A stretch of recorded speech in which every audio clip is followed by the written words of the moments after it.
Noiva, a 27F, ameaçando cancelar o casamento se eu, a M26, não deixar os pais dela, a M57F50, morarem conosco depois do casamento. TLDR, após a morte do meu avô há 6 meses, herdei 90% de sua fortuna por meio de um testamento irrevogável. Isso me proporcionou dinheiro suficiente para nunca mais precisar trabalhar em uma grande propriedade que ele chamava de cabana de caça. É espaçoso o bastante para acomodar minha noiva, meus pais e os pais dela confortavelmente. Contudo, recusei a ideia de tê-los morando conosco, e isso desencadeou um grande conflito. Para aqueles que perguntarão, a lei de união estável não se aplica a nós, e após um debate acalorado, ela concordou em assinar um contrato pré-nupcial, com testemunhas, se eu concordasse em comprar para ela um anel bonito e uma viagem anual. Ela claramente não está comigo pelo dinheiro. Obviamente, isso pode parecer um problema de pessoas ricas, mas até 5 meses atrás eu ainda morava em um apartamento de 1 quarto, trabalhando em um grande supermercado, ganhando $12 por hora, e planejava pagar as dívidas da faculdade até os 60 anos. Minha noiva ainda trabalha como enfermeira, e nós moramos juntos plenamente há 4 anos. Quanto ao nosso relacionamento, nos conhecemos há 6 anos. Não tivemos absolutamente nenhum problema enquanto namorávamos. Quando surgia algum conflito, sentávamos, explicávamos nossos pontos de vista como adultos e geralmente resolvíamos o problema. Raramente discutimos e temos os mesmos objetivos de vida em ter filhos, envelhecer juntos, morrer e sermos enterrados lado a lado, e nos divertir sempre que possível. Sempre tive um relacionamento distante com os pais dela. Quando os conheci, ambos disseram não gostar de mim e na minha frente achavam que eu não era bom o suficiente. O pai dela chegou a dizer nem em sonhos quando pedi permissão para casar com sua filha, afirmando que a única razão para fazê-lo era como um gesto de boa vontade. Meus pais, por outro lado, adoram minha noiva. A aceitaram como se fosse uma de nós desde o início. Nunca disseram nada de ruim sobre ela em público ou privado. Aos olhos dos meus pais, ela é praticamente a segunda vinda de Cristo. Durante o declínio de saúde do meu avô, fui o primeiro a estar lá por ele. Ele envelheceu, e com a velhice surgiram complicações. Deixei meu emprego mais bem remunerado para trabalhar no varejo, tendo mais tempo para cuidar dele, já que os outros filhos estavam ocupados. Foi um período muito estressante em nosso relacionamento. Eu havia acabado de deixar meu emprego, não estava por perto com frequência e eu mesmo estava super estressado. Recentemente, comecei a transferência gradual de tudo para a nova casa. Embora ainda tenhamos que viver em nosso apartamento até o término do contrato de aluguel, não há nada contra as regras em mover coisas. Comentei com minha namorada como cuidar do meu avô me fez perceber o quão importante é a minha família, e perguntei se seria aceitável que meus pais se mudassem para a nova casa conosco.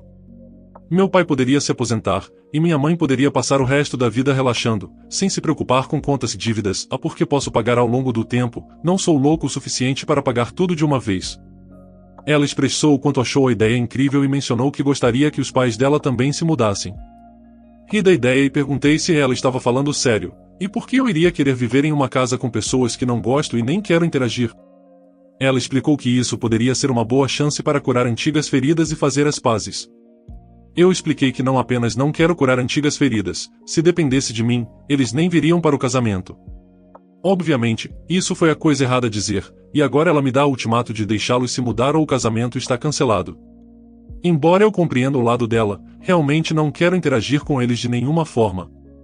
Eles tentaram várias vezes fazê-la voltar com ex-namorados, mentiram sobre mim e até espalharam um boato sobre infidelidade, até que apresentei evidências reais de que eu não estava nem perto de onde disseram que eu estava, graças à localização do Google.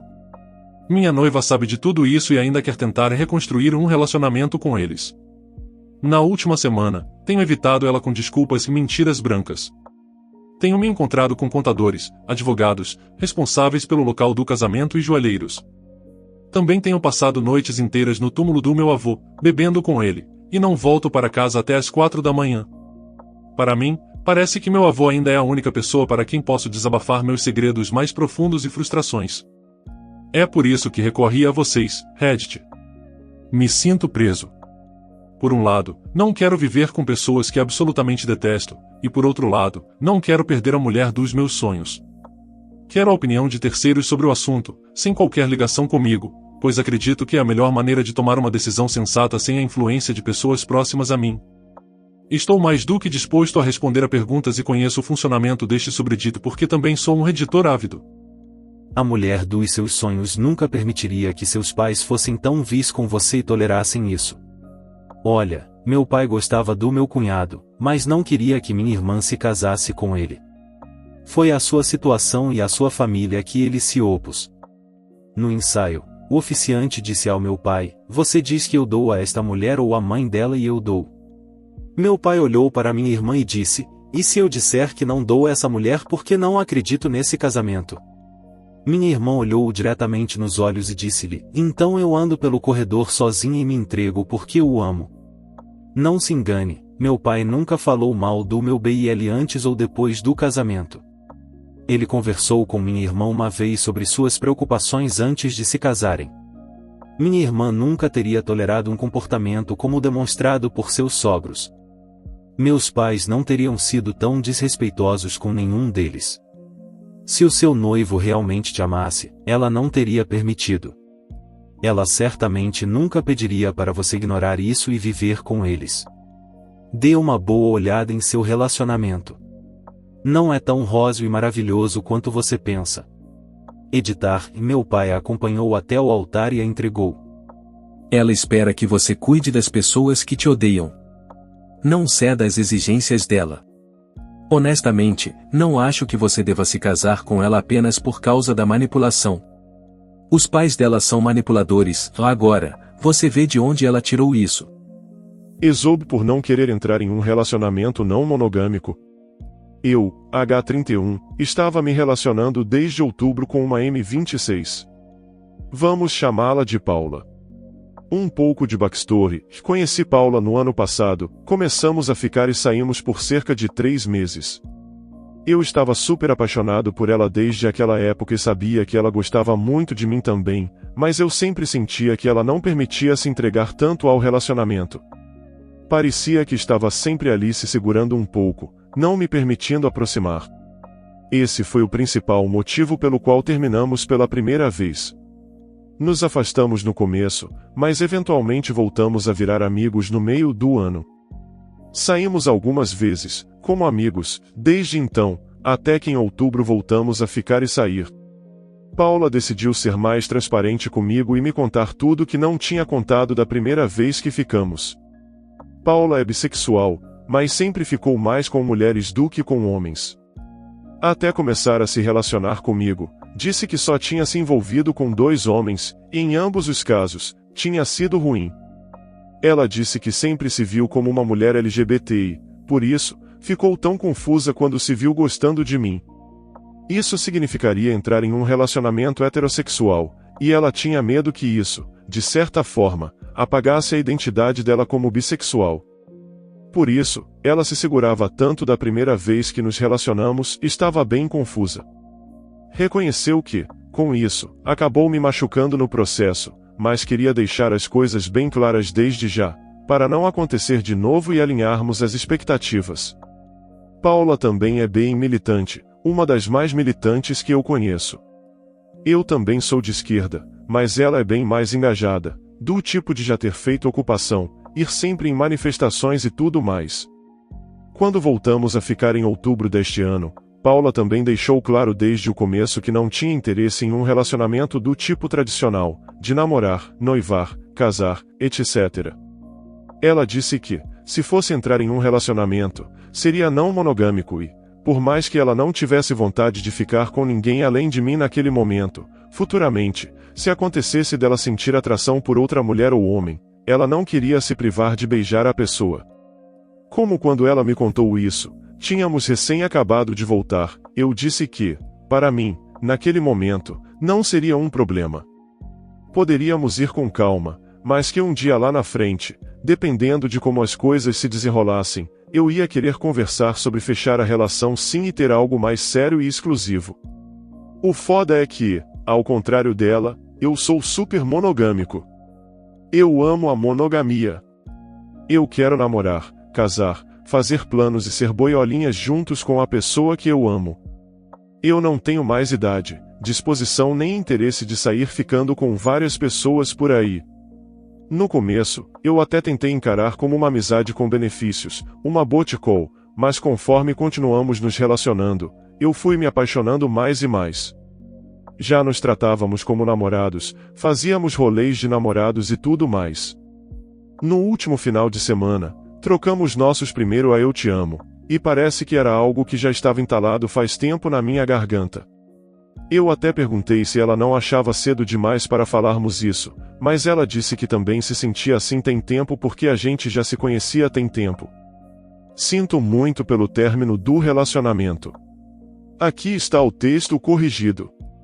Só que quanto mais eu fui me apaixonando por ela, mais eu comecei a ficar inseguro com o fato de ela ser não monogâmica. Aí somou o fato de que, nas últimas semanas e nas próximas, ela começou a viajar muito. Foram 2 semanas em BH em novembro, depois um fim de semana no sítio dos amigos no interior de SP. Hoje ela está indo para Ubatuba para passar o fim do ano com os amigos. Daí, em janeiro, já está com passagem comprada para o Rio e para Recife para passar o carnaval. Uma das coisas que ela deixou bem claro no começo também é que os amigos dela são a prioridade dela. Ela sempre foi contra pessoas que começam a namorar e esquecem dos amigos, começam a priorizar somente o namorado e a. Eu super respeito e entendo isso. Obviamente que eu não ia querer que ela deixasse de viajar com os amigos, muito menos se afastasse deles de qualquer forma por minha causa. Mas com esse tanto de viagens, e eu fora de todos esses planos, fez com que eu começasse a me sentir deixado de lado. Nessa última sexta-feira, saímos para jantar para nos despedirmos antes que ela fosse para Ubatuba. Fomos a um bar super legal, Riviera, para quem é de SP, que eu queria apresentar para ela tem tempo. Entreguei o presente de Natal que tinha comprado, e quando surgiu a oportunidade, eu conversei sobre tudo que estava me incomodando e me deixando inseguro. Eu disse que amava e queria estar com ela, mas que nós temos visões diferentes de relacionamento, e que eu não conseguiria entrar num relacionamento não monogâmico. Ela chorou, disse que planejava me pedir em namoro, que não tinha ficado com ninguém desde que começamos nem sentia vontade, mas que era contra a ideia dos relacionamentos monogâmicos. Sabia que futuramente ia ficar infeliz se entrasse em um. Mas ela entendeu o meu lado, disse inclusive que também ficaria chateada e insegura no meu lugar se fosse eu fazendo esse tanto de viagens. No final das contas, decidimos terminar. Chegando em casa, ela até me mandou mensagem dizendo que me amava e agradecendo o presente de Natal. Aí corta para hoje, e eu descubro que ela postou uma indiretaça para mim nos Closed Friends do Instagram, do qual ela me tirou, dizendo que o homem branco cisa não consegue lidar com as inseguranças nem com a liberdade da mulher, não quer repensar em outras formas de amar porque é muito cômodo para ele, ao homem branco cis, as coisas do jeito que elas são. A pergunta é, e eu sou o babaca por não querer entrar num relacionamento não monogâmico, por mais que ame a pessoa? Nel. Sugestão: foge dela. Se você ficar com ela, no futuro, com essa militância desenfreada, ela irá tentar empurrar mais coisas que te incomodam e que te prejudicam, na justificativa de estar o acomodado ou ser o frágil ou de alguma forma. Ninguém que age dessa forma tem algo a acrescentar em sua vida, só vai lhe trazer dor, ansiedade e sofrimento. Estará sempre pisando em ovos com ela. Nel. Se, para você, a monogamia é essencial para um relacionamento, ficar nesse relacionamento é dar um tiro no pé. A sua insegurança é normal para quem não está acostumado com esse tipo de relacionamento. Você precisa estar em um relacionamento no qual se sinta bem. E outra, concordo que cada um precise passar tempo com os amigos, porém, não poderia te incluir. Parece que ela quer o seu amor, mas também deseja a liberdade de fazer o que quer, quando quer, e não ter ressentimento por estar em um relacionamento aberto. E ela mostrou depois que a sua opinião não importa para ela, ela não abrirá mão dos seus ideais e você que lute. Eu sou babaca por preferir a família da minha mãe à família do meu pai? Um pouco de contexto e história, mas não muito porque quero manter o anonimato. Meus pais se conheceram no trabalho, meu pai deixou uma esposa e filha, minha irmã, se casou com minha mãe e me concebeu. Sim, isso é errado. Eu acho que tanto meu pai como minha mãe erraram feio, mas não é razão para justificar a família do meu pai ter tratado minha mãe tão mal. Meu pai tem seus defeitos, mas ele é ótimo. Minha avó fez questão de tornar a vida da minha mãe um inferno completo até eles se divorciarem. algumas vezes me distratou inclusive, apesar de ter sido uma boa avó enquanto ainda não estava gagá, meus tios e demais membros foram na mesma onda. O único que tinha um certo nível de respeito era meu avô. E você acha que o divórcio ia trazer um certo nível de paz? Mas você se enganou. Meu pai mal fala com a minha mãe e já me disse em alto bom som que a odeia, tipo. Coisa que ele deveria ter guardado para si. Minha irmã já me disse que eu não tenho pai depois do divórcio, sem falar que ela é abençoada por um favoritismo por vezes injusto, e minha avó me fez chorar no supermercado porque ela não podia ter a decência de não falar mal da minha mãe na minha frente. A minha sorte é que meu avô tem bom senso e fez ela parar. Anos se passaram. E as coisas mudaram, mas nem tanto. Eu me sinto o tempo todo não como um membro da família, mas como um amigo da família. A maioria dos parentes como meu tio conversam comigo. Minha tia me dá um presente de aniversário todos os anos. Meu avô sempre lembra do meu aniversário e eu sempre ligo para desejar o aniversário dos outros. Acontece que isso não parece amor, parece uma obrigação. O único que, apesar dos defeitos, eu colocaria a mão no fogo é meu pai, mas nem mesmo a minha irmã, que era bem próxima de mim na infância, mas hoje mal conversa e dá um oi, parece me amar e só atura minha existência. Eu aposto que boa parte da família nem sabe que eu tenho autismo. Existe um grupo da família do WhatsApp. E até alguns eventos que eu nunca nem ouço falar. Como se minha presença fosse irrelevante a menos que meu pai esteja junto. A família da minha mãe é completamente diferente. Não são muitos, mas posso contar com a maioria. Minha prima? Fantástica, praticamente uma avó que não tive e minha avó? Felizmente faleceu no divórcio, mas era incrível. Meus primos e tias?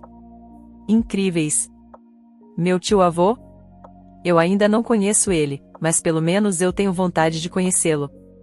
Isso não significa que não existam maçãs podres, mas pelo menos eu consigo aturar as que existem.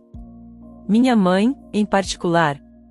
Eu amo tanto ela, mas tanto, que fiz um voto de nunca deixar sozinha. Ela é uma amiga fiel e o amor de minha vida. O que não torna meu pai terrível, ele é incrível e investe no meu futuro, mas nossa relação é definitivamente diferente.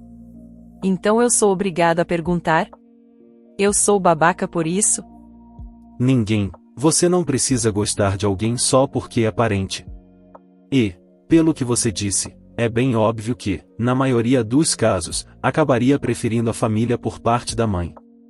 Acho que você deve fazer o que te faz bem e, se possível, não ficar na necessidade de ir a um evento ou outro na família do seu pai, já que às vezes você pode acabar indo só por se sentir culpado por não querer ir. Se você gosta dele e não dos parentes, fale apenas com ele, se possível. Ainda assim, tem que ter um certo respeito pela família por parte de pai e tal, mas não precisa amá-los por isso. Neo. Não se pode ter apreço por pessoas que sempre falam mal de pessoas que você ama, mesmo sendo seu sangue. Se seu pai não gosta da sua mãe, assim como demais membros da família, guarde para si. Sua irmã deve sentir que você afastou a sua família. É sua culpa? Claro que não, mas alguém precisa ser o bode expiatório. Dar presentes e somente lembrar de datas especiais não é amar. Às vezes, uma ligação de alguém especial vale mais que bens materiais. Geralmente, lidamos melhor com os familiares de um lado do que do outro. Mas digo que vai de pessoa para pessoa. Tem pessoas com as quais você tem ótima convivência, se dão bem, não gastam tempo falando da família alheia, enquanto outras só ficam felizes quando colocam alguém para baixo. Então, se você se sente mal e eles te colocam para baixo, distancie. Mesmo porque, quando você entrar na fase adulta, fará isso por não ter nenhum grande apego emocional com sua família paterna.